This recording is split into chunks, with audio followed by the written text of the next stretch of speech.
귀한 교회에 와서 말씀을 나누게 된 것을 감사하게 생각합니다. 오늘 설교 제목은 십자가 위에서 만난 주님입니다. 예수님이 십자가에 못 박히실 때 그 좌우에 두 행악자가 십자가에 못 박혔습니다. 행악자라고 했는데 영어 성경은 criminal, 범죄자라고 했습니다. 이들이 어떤 죄를 범했는지는 알 수 없습니다. 그들이 로마 제국의 반기를 든 민족주의 운동가인지 아니면 사후에 큰 무리를 일으켰던 범죄자 또는 폭도 아니면 살인 강도인지 우리는 알 수 없습니다. 마태와 마가가 그들을 강도라고 했습니다. 우리도 그냥 편의상 강도라고 그렇게 하겠습니다. 마태복음에도 똑같은 사건이 기록되어 있습니다. 그런데 거기에는 오늘 본문과는 달리 두 강도 다 주님을 욕했다고 했습니다. 똑같은 사건에 대한 증언이 어떻게 복음서마다 이렇게 다를 수가 있을까 의아하게 생각할 수 있습니다. 그러나 그 문제는 이렇게 이해할 수 있습니다. 두 강도 다 처음에는 주님을 비방하고 욕했을 겁니다. 그러다가 십자가에 못 박이신 주님 옆에 있는 동안 한 강도의 심경에 변화가 일어났습니다. 마태는 뒤에 일어난 일은 기록하지 않았는데 누가가 그것을 보충한 것입니다. 그래서 마태와 누가의 증언은 서로 상충되는 것이 아니라 서로 보완되어서 온전한 증거를 우리에게 제공해 주고 있습니다. 누가마저 이 부분을 빠뜨렸다면 우리는 이 말씀을 통해서 얻는 많은 유익을 놓칠 뻔했습니다. 이 강도의 회심을 통해서 십자가의 은혜가 선명하게 드러납니다. 이 강도처럼 평생 죄 속에 사니도 십자가의 주님을 만나면 단번에 구원받고 하나님 나라에 들어간다는 사실을 밝히 알려주지요. 그런데 이 말씀만큼 또 잘못 이해되고 그리고 적용되는 말씀도 없습니다. 이 강도처럼 죽을 때 믿어도 구원을 받으니 세상과 죄를 실컷 즐기다가 나중에 늙어서 믿으면 될 거 아니냐 이렇게 생각할 수도 있습니다. 왜 세상 재미도 누리지 못하고 일찍서부터 힘들게 수고스럽게 신앙생활할 필요가 있느냐는 것이죠.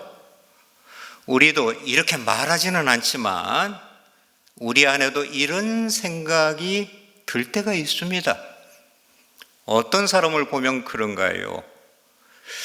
세상에서 진탕 죄 속에 살다가 뒤늦게 믿어서 우리와 똑같이 구원받고 하나님 나라에 들어가게 된 이들을 보면 이런 생각이 들 때가 있어요.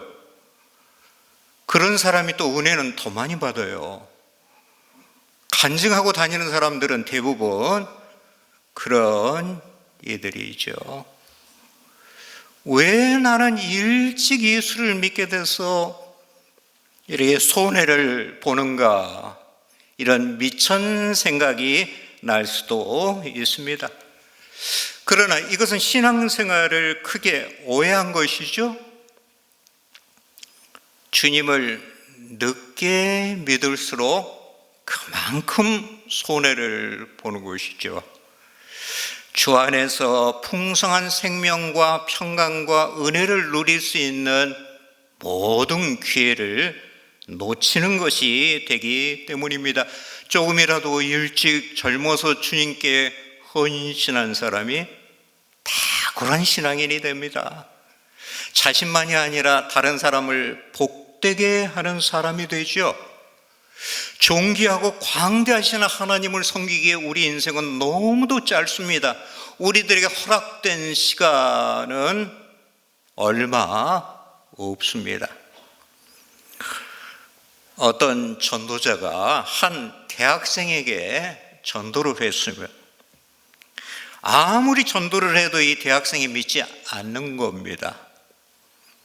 그런데 어느 날 이 학생이 병이 걸려서 병원에 입원했습니다.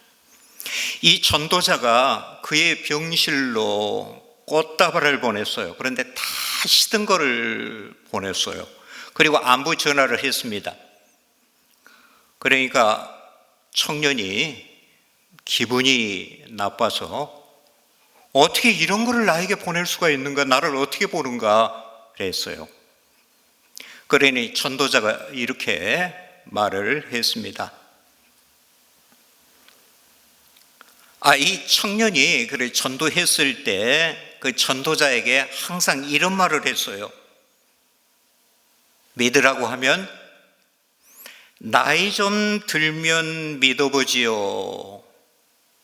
지금은 즐겨야 할 게 너무도 많고 내 청춘을 예수를 위해서 버리기에는 너무 아까워요.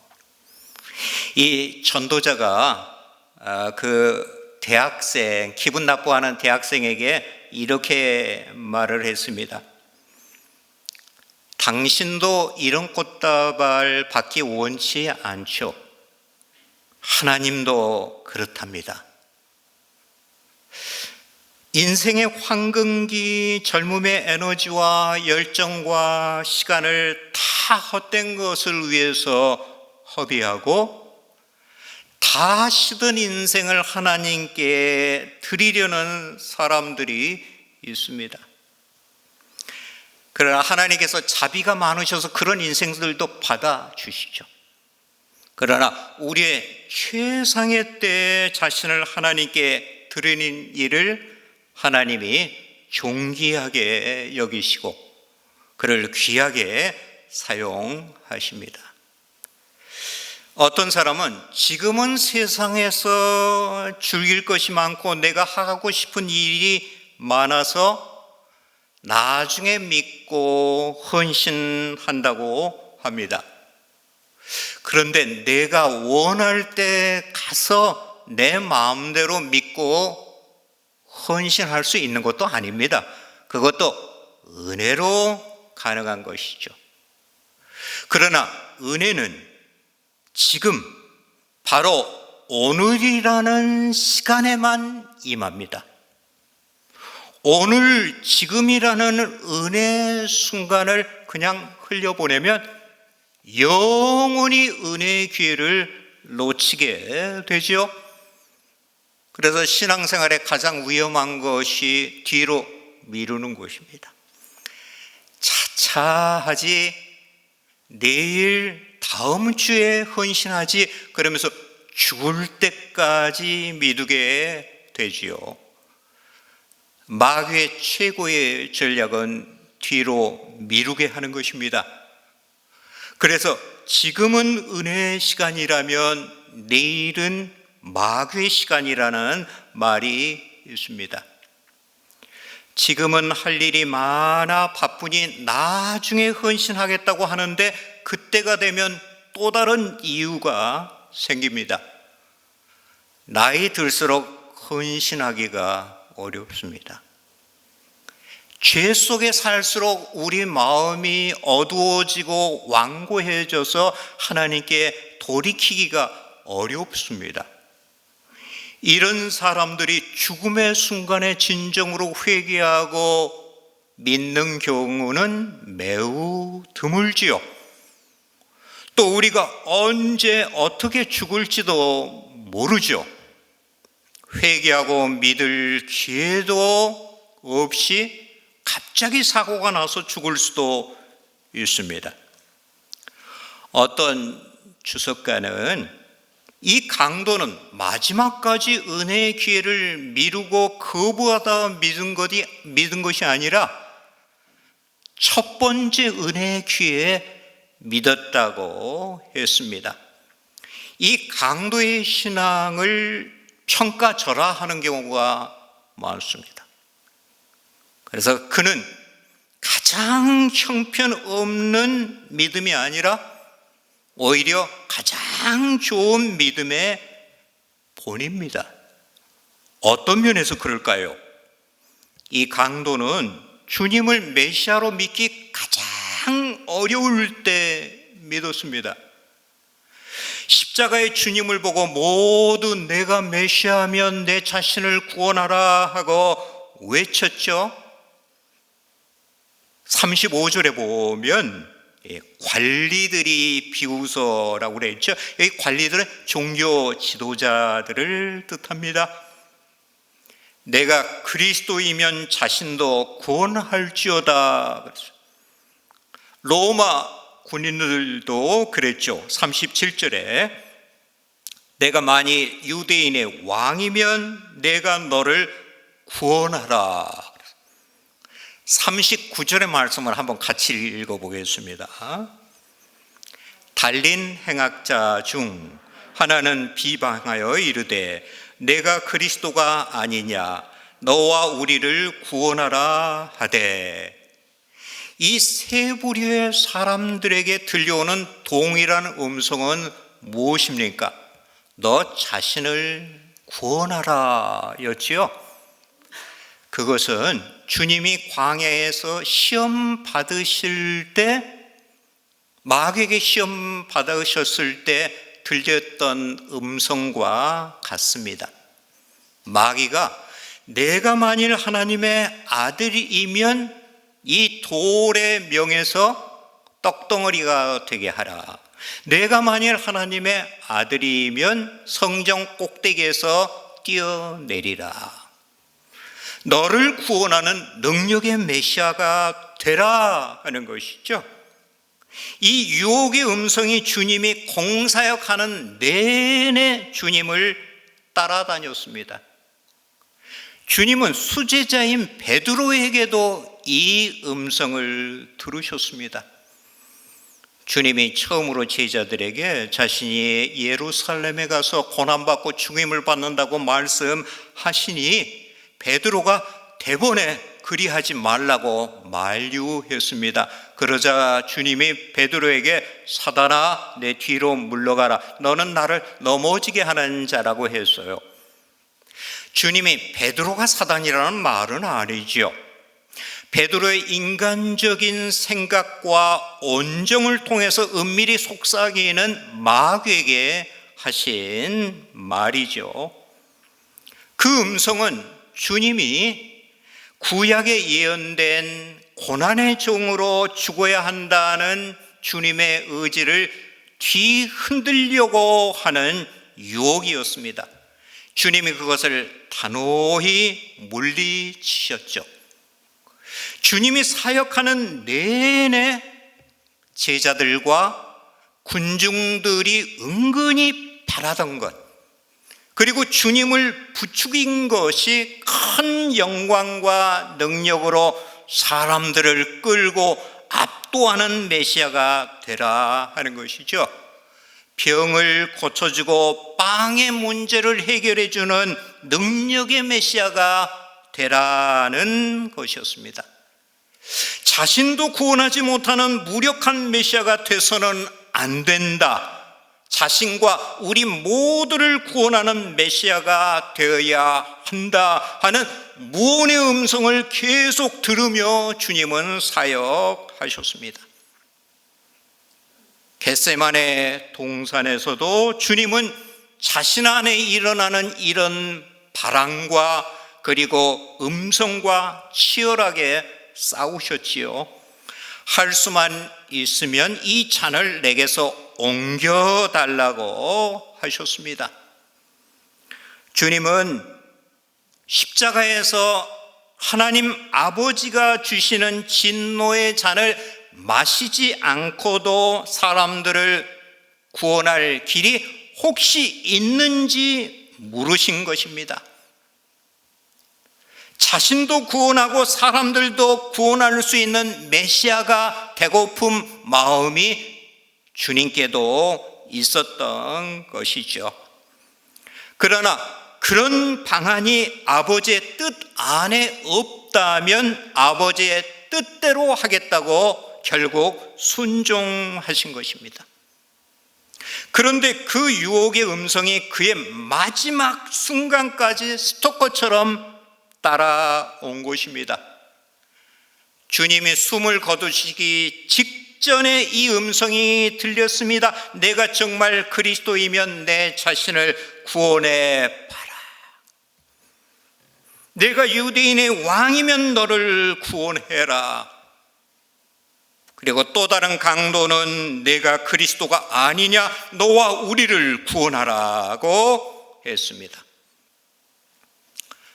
종교 지도자들과 로마 군인들은 자신들을 긴급하게 구원의 대상이라고 생각지는 않았겠지요. 그러니 너 자신이나 구원하라고 했어요. 그러나 이 십자가에 못 박힌 또 다른 강도는 극심한 고통에서 구원이 절실했습니다. 그러니 너와 우리를 구원하라 하고 한 것입니다. 그 강도는 종교 지도자들보다는 믿음이 더 좋은 것 같았습니다. 내가 그리스도가 아니냐고 그것을 인정하는 듯이 말을 했죠. 너무도 절박하니 지푸라기라도 잡으려는 마음으로 그 말에 한 가닥 소망을 걸어보는 심리였을 것입니다. 내 말이 사실이라면 너도 구원하고 우리도 구원하라는 것이죠. 참으로 현실적이고 매력적인 제안입니다. 우리도 주님이 그랬더라면 좋았겠다 하는 생각이 들기도 합니다. 주님이 십자가에서 처참하게 고난당하기보다 천군 천사를 불러서 거기서 내려왔다면 얼마나 영광스러웠겠어요. 그러면 모든 사람이 엎드려서 주는 그리스도시요 하나님의 아들이라고 고백하며 경배하게 될 것입니다. 그러면 자신과 우리를 모두 구원하게 되는 것이죠. 우리 인간의 합리적이고 실용적인 사고는 둘 다 구원하는 것입니다. 그러나 하나님의 뜻과 생각은 아주 다르지요. 둘 다 구원할 수는 없습니다. 둘 중 하나만 구할 수 있죠. 주님이 천사를 동원해서 십자가의 고난과 치욕에서 자신을 구원하면 우리는 결코 구원받지 못합니다. 우리는 여전히 죄 가운데 있게 되는 것이죠. 우리 위에는 하나님의 진노와 심판이 머물게 됩니다. 주님이 십자가에서 자신을 구원하지 못하고 우리 죄에 대한 하나님의 심판과 진노를 남김없이 받으셨기 때문에 우리가 구원받은 것입니다. 주님이 죽음에서 자신을 구원하지 못하셨기 때문에 우리를 사망의 권세에서 구원하실 수 있게 된 것이죠. 자신을 구원하지 못하는 무능이 죄와 사망의 권세에서 우리를 구원하는 하나님의 강력입니다. 주님이 십자가의 고난과 수치에서 자신을 구원하지 못하는 길을 택하심으로 우리를 참으로 구원하시는 메시아가 되셨습니다. 놀라운 역설이죠. 그 강도는 주님을 메시아로 믿기 가장 어려운 상황에서 처절하게 낮아지고 비참해진 주님에게서 하나님의 아들의 영광을 본 것입니다. 놀라운 신앙이죠. 이게 기적입니다. 십자가의 첫 번째 열매였습니다. 이것이 죄인을 회개케 하며 변화시키는 십자가의 은혜이죠. 참된 신앙은 십자가의 주님을 믿는 것입니다. 오늘날도 사람들은 과거 유대인들처럼 십자가의 주님을 원치 않습니다. 빵 문제, 병과 고통의 문제, 정치, 경제, 사회 문제를 해결해주는 메시아를 원하죠. 이 세상에서 우리를 잘되고 형통하게 하며 번영케 해주는 메시아를 원합니다. 전에 오산리 기도원에 갔는데 한 목사가 설교하면서 새빵 사는 사람은 70평 빌라를 사서 살고 티꼬 타는 사람은 에쿠스를 사서 타는 복을 받으라고 그러더군요. 그러니까 교인들이 열광하며 아멘을 외치며 좋아하더군요. 자본이 지배하는 사회에서 사람들의 마음을 사로잡는 것은 세상의 번영이죠. 기복신앙이 저급한 신앙이라는 것을 아는 신자 안에도 기복과 샤만의 피가 흐르고 있어요. 우리 대부분은 고상한 신앙인 척하지만 실은 기복신앙인인지 모릅니다. 하나님 나라와 의를 구하는 갈망은 별로 없습니다. 저 같은 목사도 거룩함과 진실함보다 교회 성장과 목회 성공과 그리고 자신의 명예를 더 원할 때가 많죠.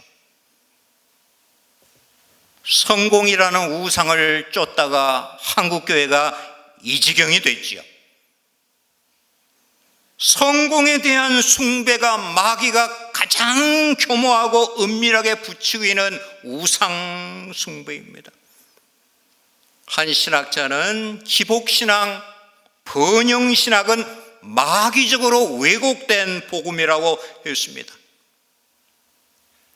교회마다 십자가가 세워 있으나 십자가의 주님은 지금도 냉대받고 있습니다.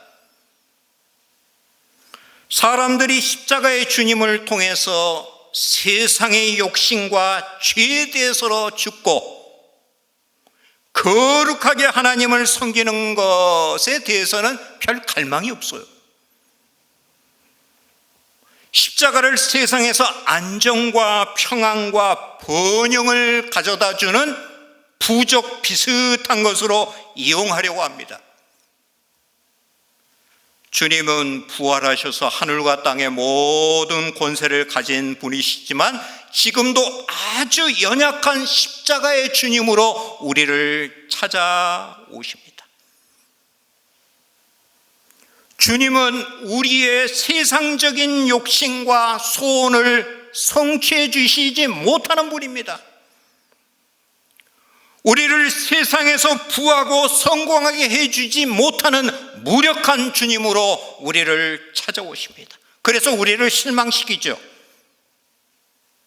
그러기에 과거 유대인들처럼 영광과 능력의 메시아를 원하는 사람들은 십자가의 주님을 원치 않습니다. 고난과 시련이 우리가 십자가의 주님을 믿는지 시험하는 장이죠.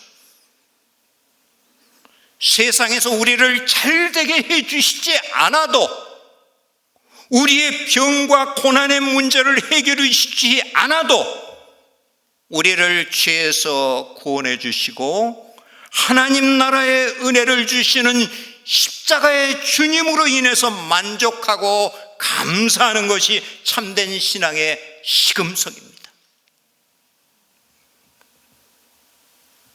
십자가의 주님은 우리의 세상 욕심을 이루어 주시는 데는 무력하시지만 우리를 죄의 권세에서 해방하시는 데는 능하신 분입니다. 우리 옛 자와 그 정욕을 죽이는 데는 강하신 분입니다. 우리를 새 사람 되게 하고 우리를 아름답고 거룩한 사람이 되게 하는 데는 탁월한 능력을 가지신 분입니다. 이 십자가의 주님을 믿고 갈망해야 참 신자가 됩니다. 변화된 신자가 되죠. 이 회심한 강도는 아무런 선한 일도 하지 아니하고 구원받았다고 생각하기 쉽습니다. 그래서 어떤 일은 아무런 행함도 거룩함도 없어도 믿기만 하면 구원받는 대표적인 예가 이 강도다고 주장을 합니다. 그러나 그가 주님을 믿은 것은 몇 시간도 안 되지만 그에게서 분명한 회심의 열매가 나타납니다. 모든 사람들이 주님을 떠났을 때 그는 주님의 곁에서 유일한 변호자, 위로자가 되어 주었습니다. 주님을 비방하는 강도를 꾸짖으며 주님의 의로움을 변호해 주었습니다. 주님이 십자가의 고난의 열매가 그 강도에게 나타나는 것을 보면서 얼마나 위로를 받으셨을까요? 모든 사람이 주님을 비방할 때 홀로 주님을 변호하고 주님의 편에 서는 것은 어렵습니다. 군중 심리에 편승해서 세파에 떠밀려 다니는 철새교인들이 많습니다. 기독교가 이 사회에서 인기 있는 종교이고 그리스도인이 되는 것이 이 사회생활을 하는데 여러 가지 유익이 있으면 사람들이 교회로 몰려옵니다.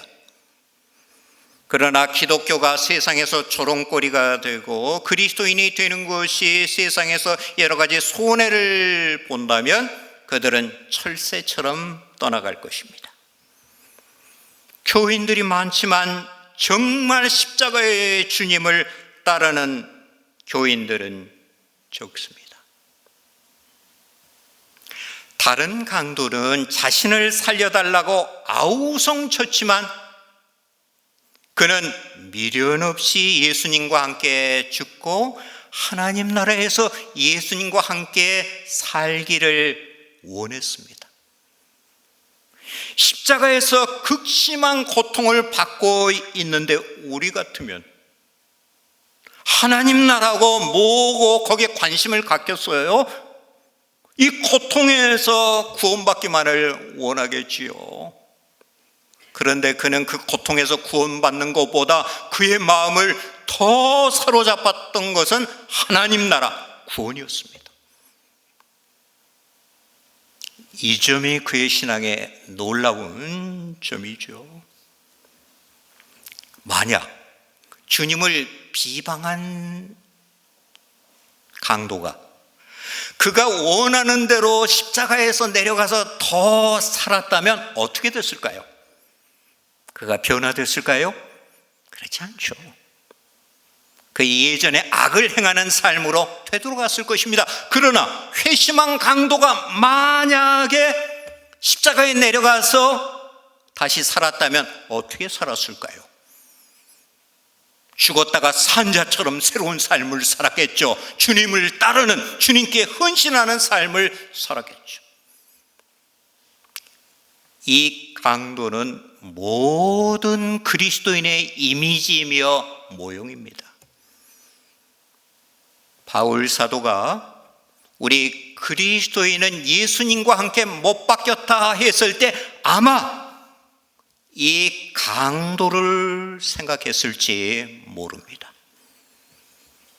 우리 옛사람이 주님과 함께 십자가에 못 박혔죠. 이제 이 육신 가운데 살 약간의 시간이 우리들에게 주어졌어요.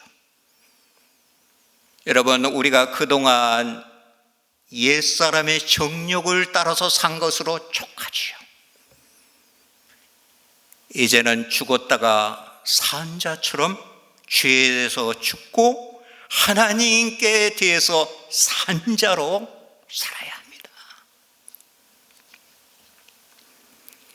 고난주간이지만 십자가가 교회와 신자의 중심에서 사라진 지 오래입니다. 여전히 예수님이 못 박힌 십자가를 기리고 찬미하지만 내가 예수와 함께 못 박힌 십자가는 질색을 하며 회피합니다. 십자가에 못 박히지 않은 우리들의 욕망이 십자가를 세상 번영을 위한 도구로 변질시킵니다. 한국교회의 타락은 십자가에 못 박히지 않은 욕망이 불러온 것, 그 욕망의 산물이라고 할 수 있어요. 거기에는 저 같은 목사의 목회 성공에 대한 야망이 크게 작용했을 것입니다.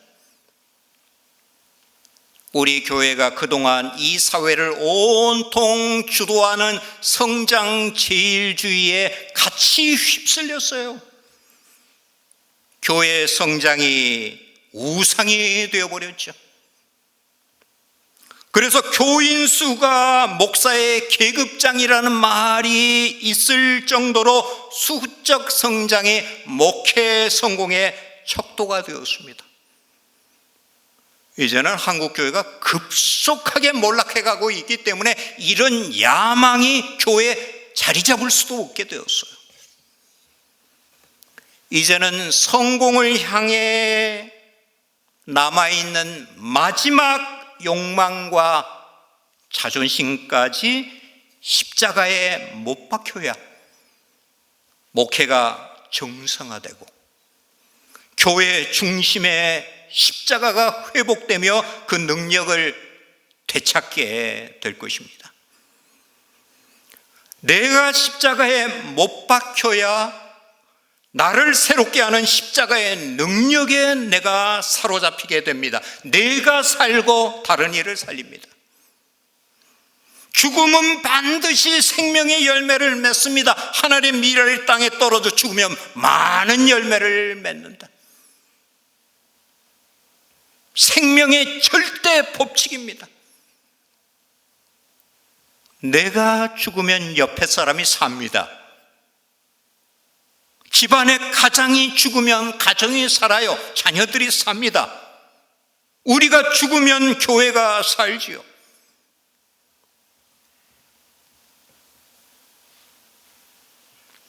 교회는 우리 옛사람이 예수와 함께 죽어서 묻힌 공동묘지예요.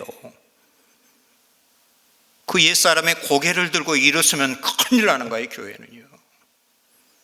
그 공동묘지에서 주님과 다시 부활한 새 사람들이 일어나는 곳이 교회지요. 우리 옛사람이 죽지 않으면 평생 신앙생활을 해도 아무런 생명의 열매가 없습니다. 사랑과 희락과 화평 같은 성령의 열매를 전혀 누리지 못하고 다른 이들에게 그거를 전달하지 못합니다. 그리스도 안의 모든 은혜는 우리의 옛사랑과 정욕이 십자가에 못 박힘을 통해서 누리게 되는 거죠. 이 십자가를 피하면 모든 은혜와 능력을 잃어버리게 됩니다. 그런데 우리는 평안하면 스스로 죽으려고 하지 않습니다. 그래서 고통스러운 환경과 문제, 처절한 실패와 영적인 공고함이 십자가의 주님과 함께 죽기를 원하는 자리로 우리를 몰아가죠. 그래, 고난이 십자가의 주님을 깊이 체험하는 중요한 은혜의 방편이 될 수 있어요. 그런데 이 죽음은 풍성한 생명의 열매를 낳는 복된 죽음이죠. 이것도 하나님의 은혜로만 가능합니다. 주님의 십자가에서 흘러나오는 성령은 탁월한 장의사라는 말이 있어요. 우리 옛자를 죽여서 확실하게 장사 지내주시는 분이라 하는 거예요. 여러분, 성령 충만하면 우리 옛자가 처리되죠. 이 고난주간에 이런 성령의 은혜를 체험하시기 바랍니다. 이 회심한 강도는 주님과 십자가의 죽음의 동반자였던 동시에 낙원에 들어가는 동반자였습니다.